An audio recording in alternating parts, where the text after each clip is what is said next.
Hey guys, so this is going to be a quick little video here, checking out a quick little comparison here on the specs on these kind of like 300, 400 euro phones, at least in my country, Sweden. So iPhone 5 versus Sony Xperia Z3 and Alpha and Nexus 5. I have written down all of these specs, so I just want to go over them quick in this little video here and tell which one's best for what. So to start off here, the lowest resolution display here, I mean, all are very good quality display overall, but there are some differences here. So the one with lowest resolution is like the iPhone, but then again, it's also the smallest one, 4-inch. So the pixel density is still pretty high, but it has 640 x 1136 resolution display, which is a little bit lower here than the 720p displays that you do get on the C3 Compact and the Alpha, which is 4.7 inch here, and over here 4.6 inch, so this one's a little bit smaller, but they have a little bit more higher resolution display, but it's very, I mean, they're also bigger, so I think they have lower pixel density. So we do have an LED display here, which looks very good, especially for Kindle reading. White is a very good. It's definitely it's super white on iPhones compared to like an AMOLED display here. If you would go into reading, I don't have a Kindle app open up at the moment, but it's not going to perform as good, but it's going to perform better the AMOLED display in black here in the Alpha. And then we do have the IPS LCD display here on the Xperia Z3 Compact, which is also very quality display compared to what they have been playing around with in the past, Sony. So this one is also very nice. Overall, the phone feels very plasticky though, which kind of sucks.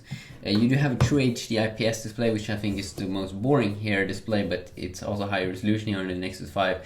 A 1080p display, 5-inch True HD IPS, kind of looks a little bit boring compared to these other three displays, personally, I would say.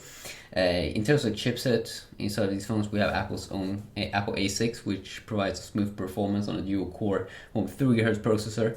You have Snapdragon 801, which was one of the better chipsets inside of phones from Qualcomm 2014.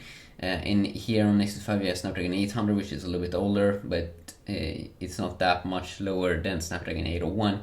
And then we do have Exynos 5430, which is Samsung's own chipset here, which provides a very snappy octa-core processor experience here on the Galaxy Alpha, which is quad-core 1.8 GHz, 4 cores Cortex A15, and then 4 cores Cortex A7 1.3 GHz.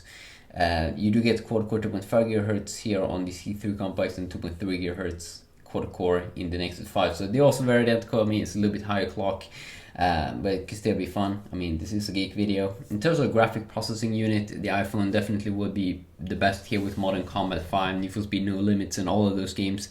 With the triple-core GPU, the SGX 543 MP3.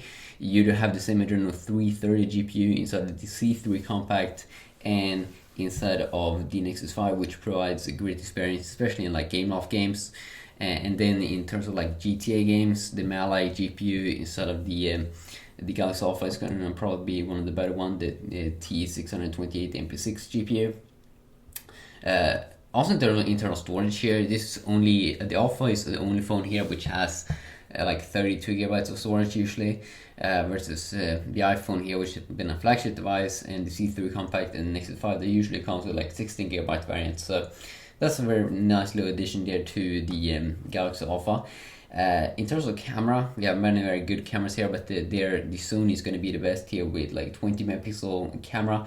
You also have a pretty nice one with 12 megapixels on the Galaxy Alpha, and an 8 megapixel shooter, which Apple also pretty good there, and usually uses Sony lens. So 8 megapixel, but good quality there. Nexus 5 is probably going to be one of the worst here with its 8 megapixel camera. That's my guess. In terms of battery here, the C3 Compact also comes in very nicely with 2600 milliamps. It is a little bit thicker here, but I mean that's nice, 2600 milliamps. The iPhone comes in worse here with 1440 milliamps, and then the Alpha 1860 milliamps comes in there in between. The Nexus 5 comes just a little bit behind the see-through compact with 2300 milliamps. But then again, this phone is bigger, so, and it comes with a smaller battery, so that kind of sucks. This thing that sucks though here with this one is the build quality. I mean, it's very plasticky phone. Feels pretty nice overall though, but compared to this one, also from the Nexus device, also feels extremely plasticky, which is a little bit boring, and the back creates a lot of like dusty feeling. And then we do have the best quality here, the iPhone and the Galaxy Alpha, which has like aluminum metal build here on the sides, and it feels extremely thin, and quality back here. You can also remove the battery, which is nice. And then of course Apple with their designs here, also very nice quality here. So yeah, quick little video checking out and talking a little bit here. I mean, they all are pretty nice phones, but overall I would say that Nexus 5 is the one that's the most boring, and overall the best experience probably would be I think personally by the Alpha or the iPhone, because I really don't like the build quality here. But if you do like the plastic feeling here, then you're definitely gonna go with the see-through compact if you value the camera. But if you want an overall nice experience also with all games good and everything, the iPhone definitely is probably the best one overall. Still performs amazing, and it's a 2012 phone compared to many here, which is 2014 phones, which is pretty funny. So yeah, quick little video checking this out and talking a little bit. Hopefully you did enjoy, and have a nice day.